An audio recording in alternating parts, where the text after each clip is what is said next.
Compare. Is it the same emotion as that you raise me up? Forget about the words. And thank God my students from Cambodia didn't speak enough English to actually hear the words. But how does it feel? Does it feel sensual? Which one feels sensual? Feel sensuality. So, it might be that in a Cambodian context or maybe in a Chinese context, you raise me up might feel romantic. I don't know. But that's what we need to compare and contrast so that we develop intercultural competencies, right?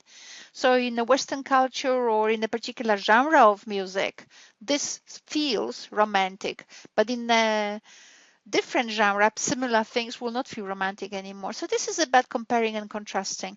And I'm already introducing you to this concept of compare and contrast because I really, really, really think you need as a teacher have a database of resources where you actually, just like me on this little PowerPoint, you have more resources. And when you can do what I'm just doing now, compare and contrast quickly because technology allows it, similar things and yet different. All right, so here are the links. I think this video is in your module. So we started to think, so we're looking at emotions, right? We're looking at emotions. Still, this is 2012, I think. Didn't get the grant on emotional, on resilience until 2013 and so on. So it's way before anything and way before I actually knew that the resilience and this stuff is connected. So we look at the anthem, at the genre of the anthem. And what we decided that it's a formal, right? So Insatiable didn't feel that formal, but the Chinese anthem felt formal, the Australian anthem felt formal, but so did You Raise Me Up. It did feel formal. Oh my goodness, you little things who speak English well enough, you know that You Raise Me Up is not an anthem, right? So we had to actually think. So anthem is formal, it's in the honor of someone, right? So anthem is in the honor of a country, of God, could be, or I don't know, could be. Someone said it, I wrote it down. I'm happy, I don't care. You can test it in the honor of mother, maybe you test it. I don't know, maybe only in the honor of a country, right? Whatever. People just wrote those things. I left it there. I'm not going to contest it. I'm not interested in contesting it. It's just in the honor of, right? What about the mood? The mood of an anthem. Well, it's deep, right? But think instantly. You Raise Me Up is deep. Serenity mood, right? You Raise Me Up also has a serene. Reflective. The mood is reflective, right? It is. It has appreciation, sensation of appreciation. It's touching, touches your heart. Raises in you high-level emotions, right? That's why the music is big. It's uplifting. But once we started uplifting and went to bonding, we started asking ourselves the question, does the You Raise Me Up feel bonding? And there is no yes and no answer, I suspect, because maybe from the Cambodian perspective, it might feel bonding. But from the Western perspective, if you didn't actually understand the word, would the music feel bonding? Or is it so introspective that actually it's not bonding so much as it is more introspective, right? So that's why the words go so well with, it's a prayer, right? So You Raise Me Up is kind of a prayer. I don't even think he sings it to a mother. He sings it to God or something, or impersonification of God, like the spirit or whatever, or his higher self. That's how I read it. So You Raise Me Up, the tune, the beat, the mood, the rhythm, all of the mood of it is more introspective. So now we got a comparison here. One is introspective and the other one is looking outwards, right? Looking outwards. Ah, interesting. The reason why I mention all of that this is very important, it gives you and your students, that's why I'm actually taking you through the history of all of that, because it also teaches you to think how to work with different genres and methodology of it. And it's interesting that after we've come up with all of these things, we started to identify the discerning features. So I didn't ask students to tell me the difference, which is a typical sort of thing, but let's write, and let's compare and contrast. And all of a sudden we found this, what seems to be, and we're not married to it, it's just a working hypothesis. It feels like that You Raise Me Up feels more introspective, right? Listen to the music. Ask someone who doesn't know the words whether it feels this way. It would be it'd be hard to find someone who doesn't know the words, but anyway, that's the hypothesis. But we now know that anthem is about we are all in it together. It's a large music. It's about encompassing. It's about taking. It's about bringing us together. Whereas the other one is more reflective, and sensual music is a little bit different again. It doesn't have these big tones, and those big tones are very visible in the Chinese anthem, right? They're very big, full of pathos, right? Which is emotions from, I mean, like high, big emotions, which is almost like overcoming something. That's what pathos is. You overcome your condition. So from zero to everything, right? So it's this pathos is from zero to, you jump from lowest emotion, from being nothing to being everything. So it's a sort of emotion of overcoming. You cannot overcome you can overcome alone, but because the music is so big, it's about overcoming it together, right? So it's again, it has the bonding, we're in it together. It does have this element of we're in it together. So that was interesting, wasn't it? So we did that, and we talked about the emotional scale, that the bottom is depression and the highest levels are the love, the serenity, and everything in between. We have everything in between, like blame, frustration, hope, optimism, feeling better about things, so you go from bottom to the top. So there's a scale, emotional scale. It's good to remember, because poetry is actually created by playing with that scale, not just with emotions, but also with the scale of emotions. So I missed you. I felt nothing. When you left, I'm still hearing the steps, the sound of your steps. Right? So that's the sort of like there. And as your reader, you're waiting. What will happen next? Is he going to commit suicide, or what is the poem somehow going to take you through emotions to the point that the author of that poem will get out from it and will reach higher level of emotions, right? You can see it. So that's what poetry creates. I was nobody. I was nowhere. I'm still there. I'm still there. I'm still there. But the fact that he can write about it, you can feel that he's harnessing his own power. So even though he says he's still there, he's not anymore there, because you can feel it. The fact that he talks about it, he's you know somehow trying to come to terms with it, and that's already a better energy. Anyway, so the poetry is not just emotions, but it's also scale of emotions. So that's interesting. And then I started playing with starting to classify things. I love classifying things. Academics like classifying things because then you can actually see them on a spreadsheet. We love spreadsheets. Right, so I'm a little bit sarcastic about it, but it's actually a good thing to see things, how they actually relate to one another, even hypothetically. So I just sort of started to, write emotions here and pull out words from texts to actually locate emotions in somewhere from text. So that was then, right? And just recently, I taught in Vietnam, and as a result, when you teach somewhere, it makes you think, very quickly and hard.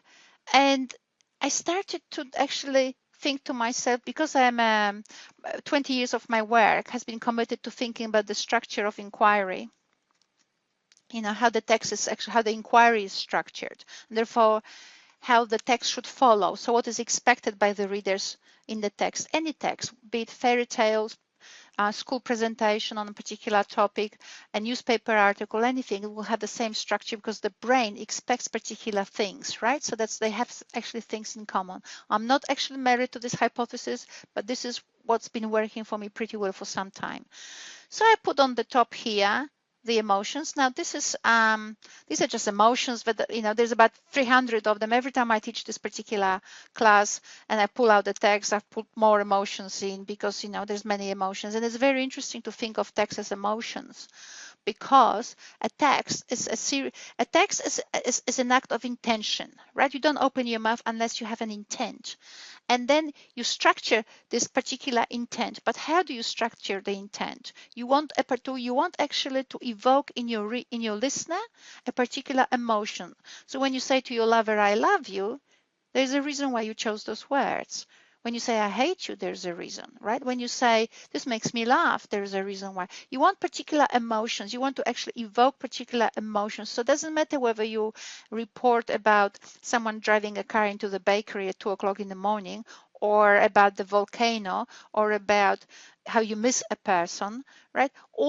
Each of the time you want, when you report on something, when you share, you want to evoke emotion. So intention is about evoking emotions. So I thought if we put emotions here, so intentions are emotions, and then we put structure of a text, then we could actually create a text or analyze a text in terms of, in a particular structure of the text. So say the beginning, people call it the beginning, but there's no such a thing like the beginning of a text. It just means nothing. You cannot create a text by saying to people begin. Say to a 5-year-old, begin the text. They will look at you with an open mouth. But when you say to them, we need to now focus the story, focus it in place, in time, and the kid is looking at you, okay, what emotion do we want to evoke in the reader as we focus the text? You probably can think of better words for little children, but something to this effect. When we want to focus the text in place and time, what emotion do we want? Right? And actually, before you even ask this, you might actually then explore text. So that, how does Cinderella start? Once upon a time, there was this magnificent family. They were all happy and they had one beautiful daughter, right? Setting the focus. Once upon a time. Once upon a time. What is the emotion? You have it here. It's a mystery. Once upon a time, or one day, a mighty lion, right? One day. One day. I will just remove a mighty lion from here because it's wrong. It should be here. All right, so one day. It's a mystery. One day or once upon a time, it's a mystery. And then what happens next? What happens to, now disturbance doesn't mean that the negative happens, things has to happen. It could be a positive thing, right? But in the lion case and in the Cinderella case, a negative thing happens. So in Cinderella case, so there was a beautiful family disturbance, the mother died. Right? The mother died. It's a change. It's a change. So what do we have with the lion? Well, before we actually look what we had with the lion, we have to actually analyze the beginning, right? So the setting the focus, a mighty lion. So one day, and everybody listens, oh my God, the mystery is starting. So what happened one day? Well, actually, after the mystery, we go to quite a miserable mood. What we say is that the mighty lion was tired from hunting all morning. What do you think? Does this feel like joy? Does this feel like a happy? Does this evoke a mighty lion tired from hunting all morning? How do you feel? You feel tired too. Just when someone says the mighty lion was tired, you feel tired too, right?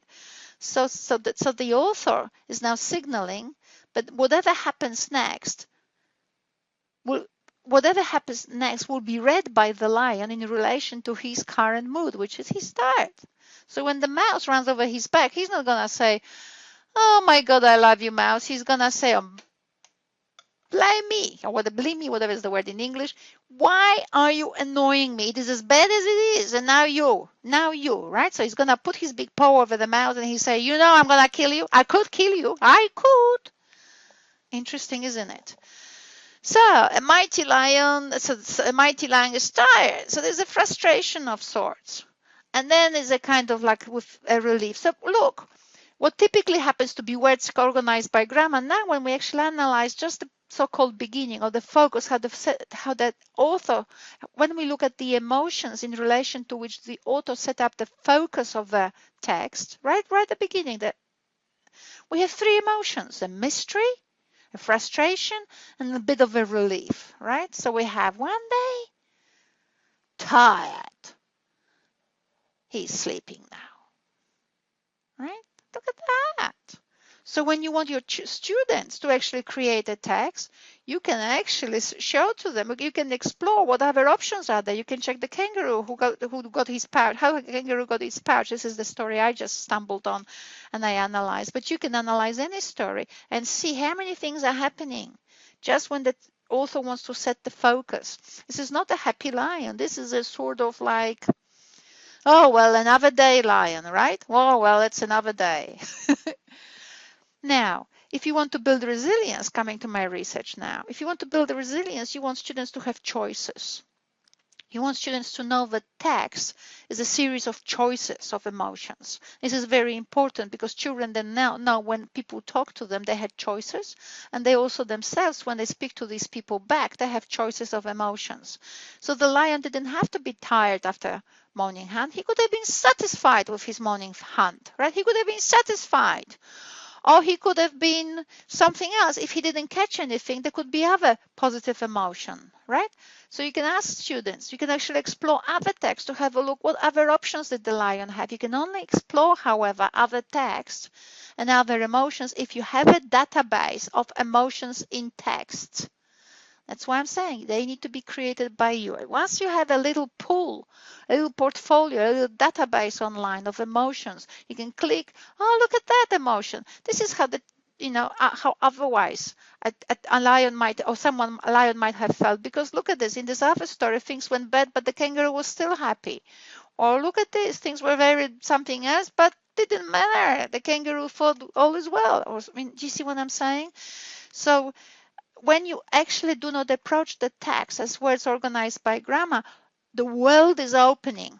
The world of choices is opening. You don't need at 8 o'clock a resilience studying Aesop stories from 8 to 8:30 in the morning every day to build students' well-being. It's there in a regular classroom of your literacy, right in front of your eyes. Right? So there.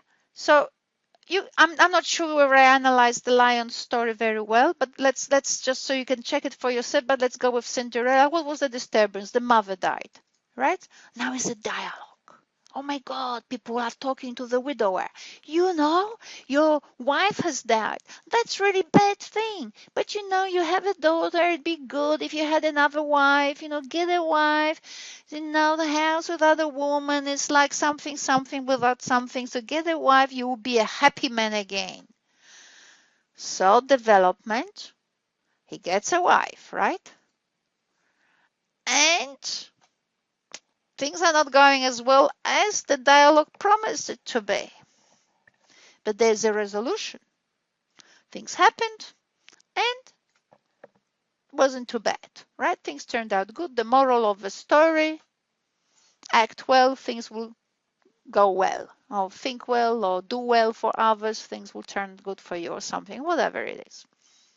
So with the lion was similar stories. So they had a dialogue. So after the disturbance, when he was not happy, he said to her he can kill her. She said to him, don't kill me. Then the development happened, which is the lion. Something happened to the lion. Resolution. The mouse came and helped the lion. The moral of the story is, well, whatever. What do you think the moral should be? Could be. Sometimes I remember different morals. The moral there is that little things count.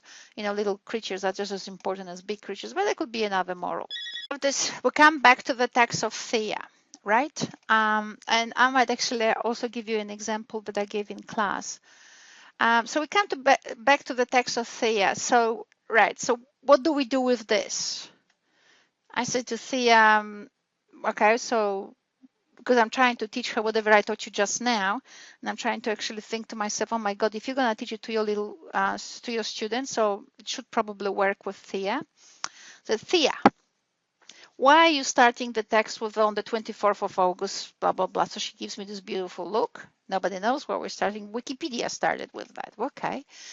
So, Thea, friend, what emotion, how, and I gave her all this stuff. I said, Thea, what emotion do you want to evoke in your audiences when you open your mouth? Interest. All right, but what emotion? So in order to be engaged, what emotion? What do you want them to be? Upset? Do you want them to be appalled? Surprised? She's looking at me like, what else, Anya, do you invent, right? You see what the range? You see the range? I mean, she could have started with appallment. I don't know how to spell it. Then you can surprise. Oh my goodness. What else is there? What do they call it? What did I say? Laughter. What else can you do with people? Appointment, surprise. What else did I say? Right? All of that. What would you like in them? What would you like them to do? I don't know. All right. So what did I do? So that's what we did. Let's have a look. And we just worked quite in a very rough way, but that was good enough. That was good enough. So what do I have here? I just pasted a copy. Text is emotions plus structure, right? So emotions were on the top, all these emotions, and then on the left was the structure. So we know that. So what we did here, we set the focus, right? So what we have, intrigue. We want to intrigue the reader. Well, you don't intrigue the reader by saying on the 24th of August AD 79 because you have them gone in 3 seconds. But when you say, if we know that she is to present this text, even if it is about pleasing the teacher only, but there will be little beings there listening to her mates, so she's got her mates that she's going to talk to them about it, or the video will be talking to them. Well, 2,000 years ago. I mean, this is like we produced this over the dinner, right? So you can imagine was relatively could have been improved, but that's what it is, a draft. Then you can actually give it in classroom to each other in groups, and other kids can improve it, and we reread it. We need to remember that there is such a thing as a draft. I think students have not students, children in school, so they're students, right? Students have we often think that the text is actually a ready product. It's always a draft. There is an article that you are probably reading on somewhere there between me and Emikesh. That took Emikesh 1 year to actually produce her own work on it, and then it took me 7 months to redraft it. Right? We had so many drafts in between. So no text is instantly a text. So this is our first draft. So don't take it as a final. This is a first draft over the dinner by asking questions of Thea. So we have 2,000 years ago. Everybody goes like, oh my God, that's longer than I lived, right? And then they might be scratching themselves and thinking, well, maybe it's longer than my mother lived. Long time ago. Must have been at the time of the dinosaurs. That's pretty good, isn't it? That's a pretty good guess. And there we are. 2,000 years ago. That intrigues people, right? So what happened 2,000 years ago? Well, Mount Vesuvius erupted. Oh my God, what does that mean? It sounds really bad. So I wrote it as disturbance. But disturbance is not disturbance. It could be, so just like setting of the focus could be in different ways. Surprise, appallment could be anything, right? Whatever. Disturbance could be anything.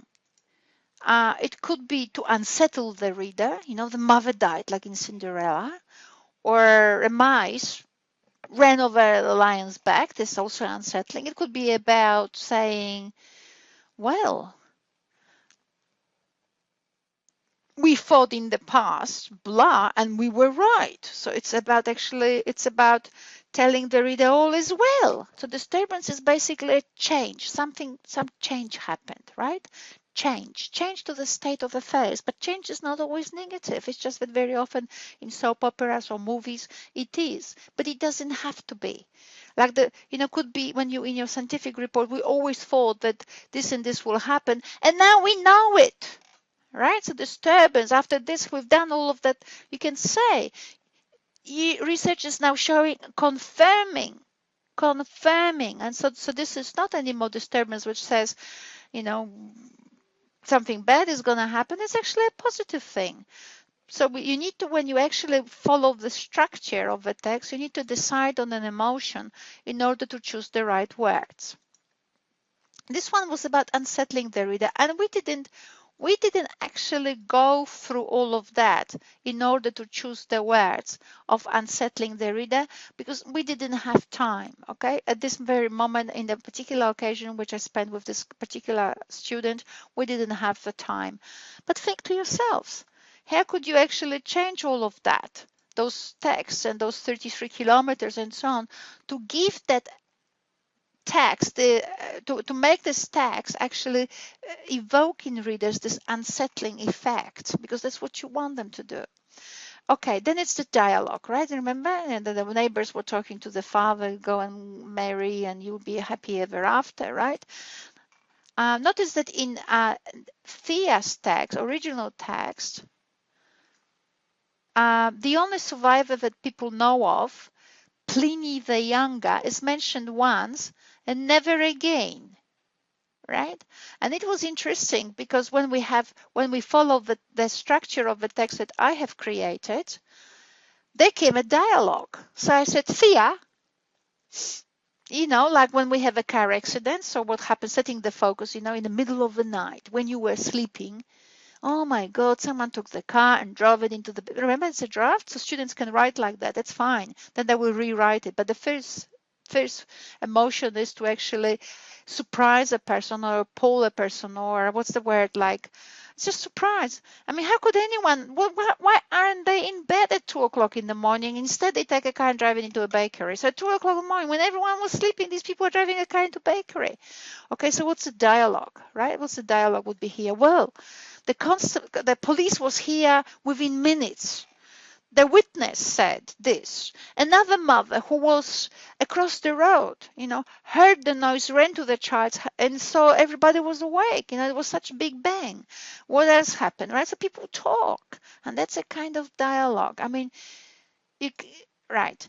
And then, whatever. So what was very interesting when I was asking this Sophia, what will we put here? Who was talking? Did we have witnesses and so on? It was amazing. Everything she didn't have in her little Wikipedia plagiarism, she told me, I found those things on other websites, and I just found these things. Like, she found a study done, published in 2010, that talked about big temperature, high temperature, basically killing people even if they were sheltered.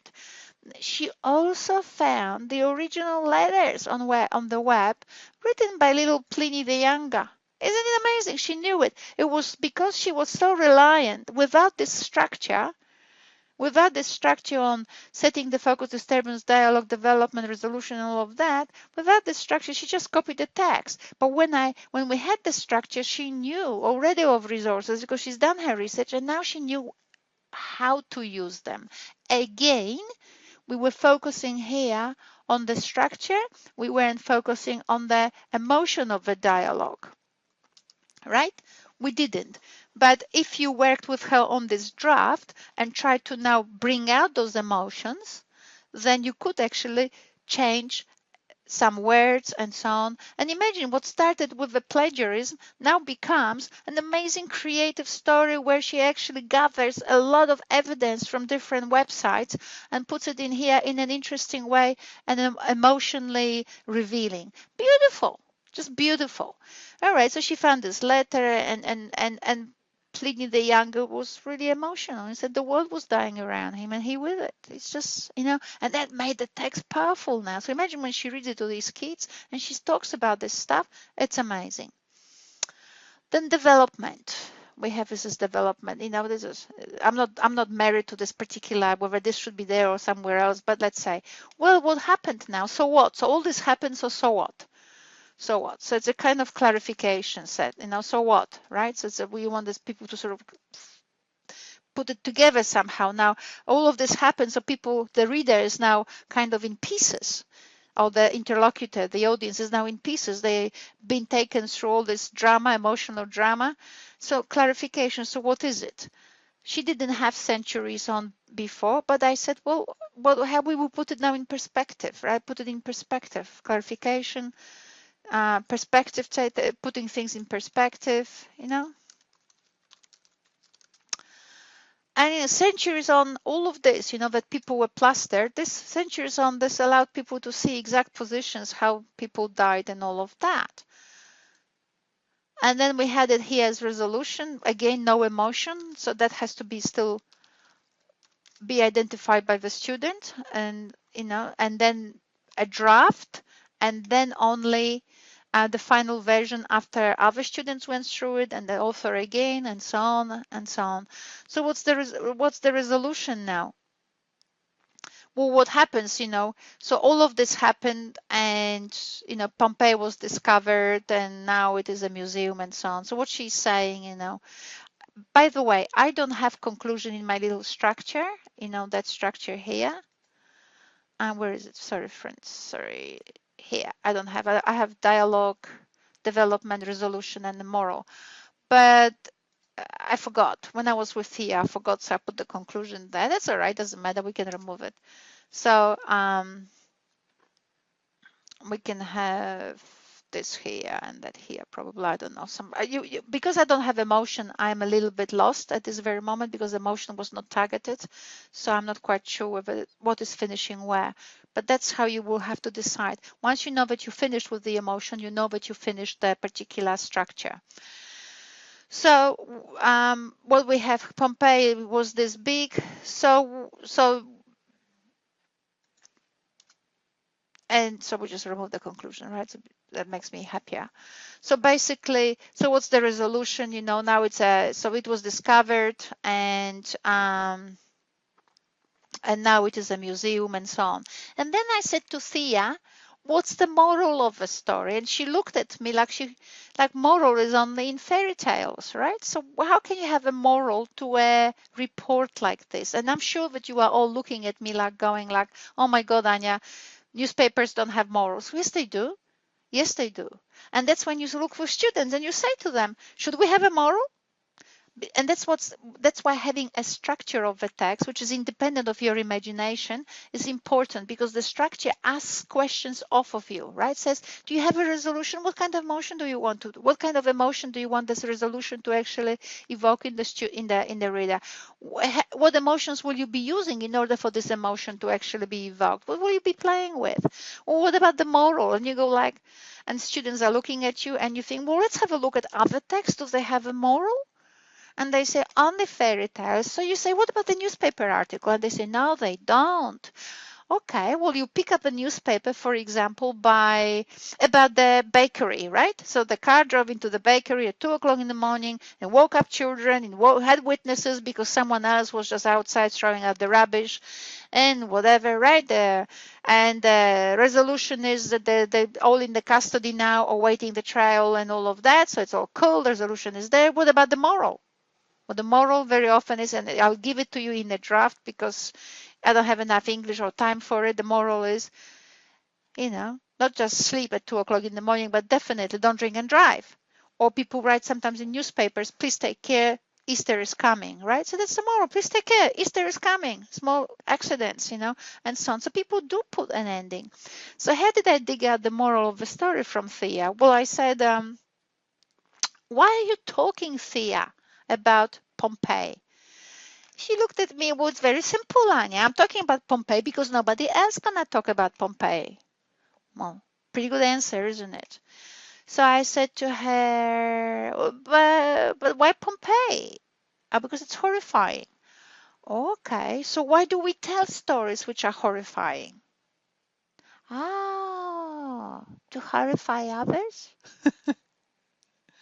Right, but what is so horrifying? Why are stories sometimes horrifying to us? They unsettle us. Why? Why? Because they remind us that we are just off the trees, right? We're not like million years off the trees, or maybe we are a million, but not a billion, right? We're still having a very fragile existence. We're still very much at the mercy of nature, right? So I wrote that about the mercy. I have to say, I have to admit, with my hand on my heart, I wrote this bit. Pompeii is a reminder that we live on a fragile planet. So that came out from our discussion, but I wrote those words. And I said, Thea, and what will we write? So Thea just said it, and we should be aware of it. And I thought to myself, that will do. The idea that we should be aware of it sums it up perfectly well. You don't have to now talk about wars. You don't have to talk about living in peace and all of it. It just sums it all. Yeah. Get your act together. Remember it, because we could be. This is true. If you watch science festivals online, and so they would tell you anytime we could be thrown off the orbit if something happens, and we will be a wandering planet in the universe. Is this possible? There are planets like this that are thrown off the orbit. It could be anything.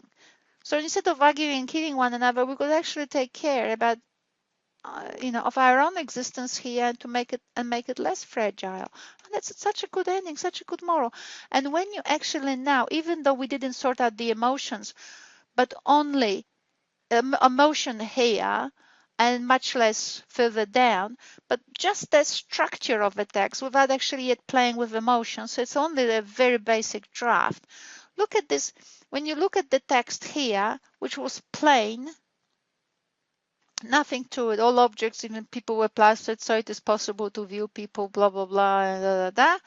When you look at this text, when it says, so long ago, a horrible thing happened, and research actually now tells us what horrible happened, and there was a person, that person we identified here, we found some text from him, eyewitness, who was living through it.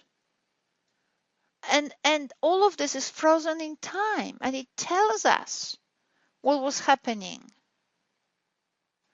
It is a living museum in a sense, but it's also a reminder. Now we have a message, a totally different text, just the first draft. And that's what I very often say to people. You need a structure that actually asks of you questions. So now we know what text consists of. If you say the text consists of beginning, middle, and an end, these are not useful questions, because you cannot create a text according to do the beginning now, do the middle, and do the end. But when you have structure of the text in this way, disturbance, dialogue, development, and so on, you can actually say, okay, what am I going to put in here? And now you have more precise questions, which is, all right, in terms of what emotions. And I will be showing you in part 3 also how you actually glue emotions together in order to get the key emotion right. So the main emotion consists of smaller emotions, right? So, and I will show you in part 3 how to glue them together pretty briefly, but just to give you a bit of an idea, not to make it into a 5-hour video lesson, but just you will see that. So once we have a pretty good text structure, already the first draft looks relatively meaningful, and the text becomes more resonating with us. Just the emotion, just the structure of the text already made the text a little bit more resonating with us. I want to show you one more thing. Sorry for this class to be so long, but we missed a few classes. So that's why it sort of goes on like that. In module 4, you have this video here. It's not a video, it's a PowerPoint. It's here. All right. So Joanna Humphreys created something for one of the units she used to do with a subject I used to teach, but I no longer teach because I teach this one now. Okay, so I'll just take you quickly through it, what she did. What she did, using animation features of PowerPoint, she compared the features of a newspaper and a scientific report. And I'll show you what. So that's an additional way to what I just did, but I'll just put it in context. Just give me a second chance. So look at this. I'm just trying to make it visible. This is the scientific report. And what she says here, look at this. She says it has a title.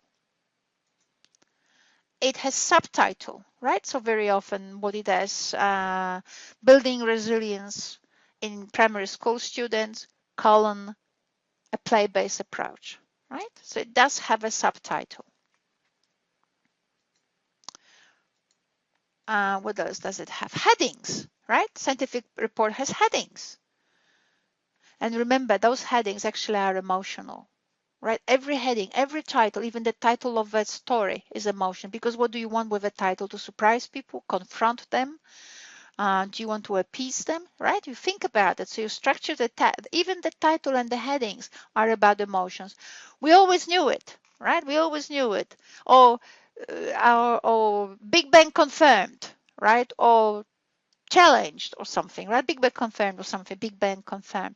So even the title is about evoking emotions. All right. So then it has short paragraphs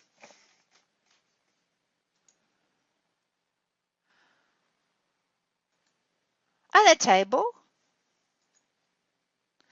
But let's have a look at the newspaper.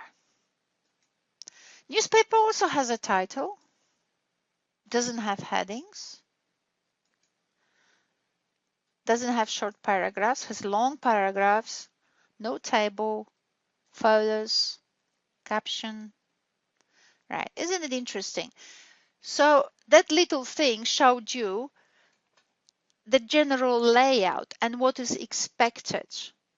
But what should be inside of those long columns in the newspaper? How do you tell what happened to the bakery at 2 o'clock in the morning? So you should have a photo, you should have a title like drink driver or a drunk driver or something, and so something, something again, you have to think about it. You have to think about what emotion.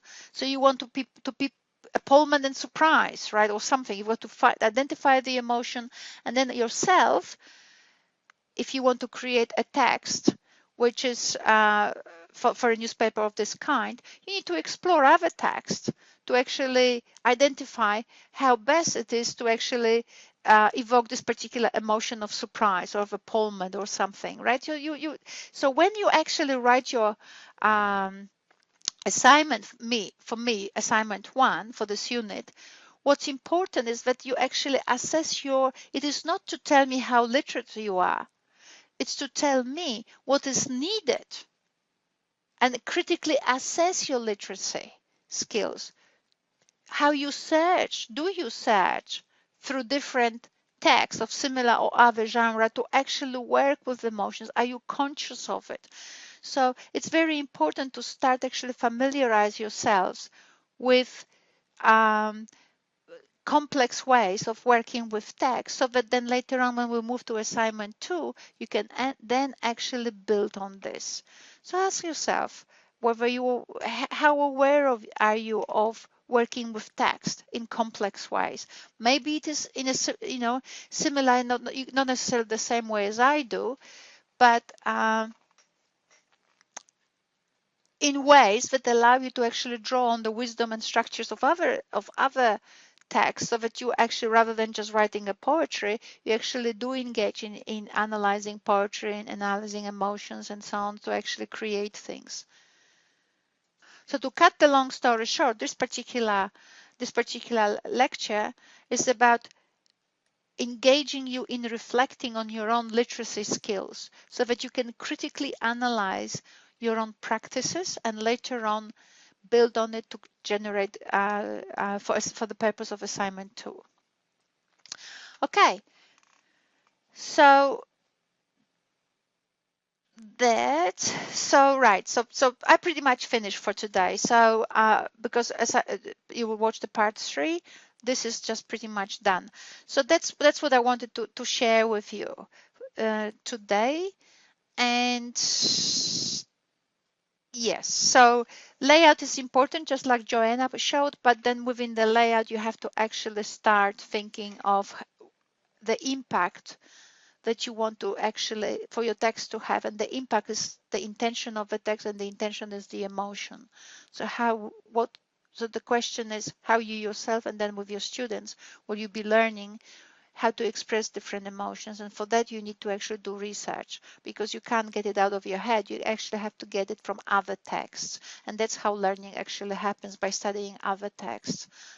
And that's what acculturation is. Acculturation is to be actually socialized to a rich range of frames of reference, of way of expressing, of cultural references, including Asian and including indigenous, so that you can actually